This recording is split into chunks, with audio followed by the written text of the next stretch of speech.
एक बड़ा राज्य था। उसमें एक राजा रहता था।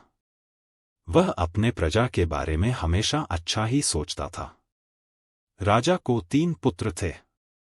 राजा अब वृद्ध हो चला था, इसलिए तीनों में से सबसे योग्य पुत्र के हाथों अपना राजपाट सौंप देना चाहता था।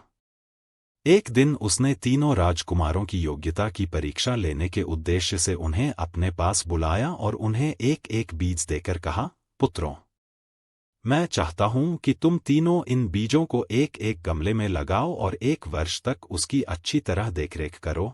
1 वर्ष उपरांत तुम तीनों अपने अपने गमले के साथ मेरे समक्ष उपस्थित होना।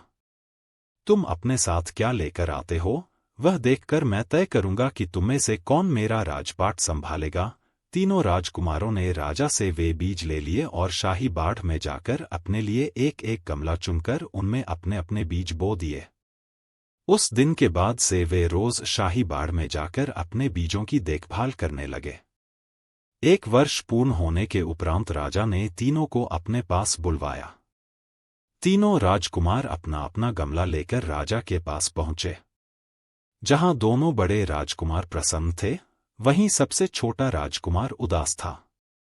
राजा के कहने पर दोनों बड़े राजकुमारों ने बड़े गर्व से अपने द्वारा बड़े किए हुए पौधे राजा को दिखाए। किंतु छोटे राजकुमार ने खाली गमला राजा के सामने रख दिया और बोला, पिताश्री, मैंने पूरे वर्ष बीज को पानी दिया, इसकी अच्छे तरीके से देखभाल की, किंतु यह अंकुरित ही नहीं हुआ। राजा ने तीनों गमलों को देखा और बोला, अब वह समय आ गया है कि मैं तुम्हें बता दूं कि इस राज्य की बागडोर मैं किसके हाथों सौंपने वाला हूं। दोनों बड़े राजकुमार उत्साहित होकर राजा की ओर देखने लगे, लेकिन छोटे राजकुमार ने अपनी दृष्टि नीची कर ली।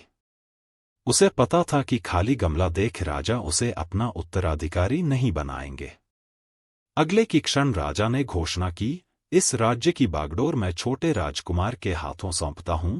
यह सुन दोनों बड़े राजकुमार बोल पड़े, पिताश्री, आप ऐसा कैसे कर सकते हैं?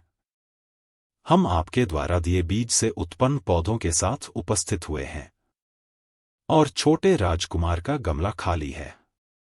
फिर भी आपने हमें न चुनकर उसे अपना उत्तराधिकारी चुन लिया। ये तो अन्याय है। राजा मुस्कुराते हुए बोला, पुत्रों, 1 वर्ष पूर्व जब मैंने तुम तीनों को बीज दिए थे, तब मैंने तुम्हें ये नहीं बताया था कि वे बीज उबले हुए हैं। उन बीजों से पौधों का उगना तो संभव ही नहीं था। तुम दोनों ने असंभव को कैसे संभव कर दिखाया, ये मुझे बताने की आवश्यकता नहीं है। तुम्हारे लाए गमलों में जो पौधे हैं, वे असल में उस बीज के हैं ही नहीं है जो मैंने तुम्हें दिए थे। तुम दोनों झूठे हो। छोटा राजकुमार सच्चा और ईमानदार है, इसलिए मेरा उत्तराधिकारी बनने के योग्य है। इस तरह सच्चाई और ईमानदारी के पथ पर चलकर छोटा राजकुमार राजा बन गया और दोनों बड़े राजकुमार पछताते रह गए। यह कहानी हमें सिखाती है कि सदा सच्चे और ईमानदार रहे।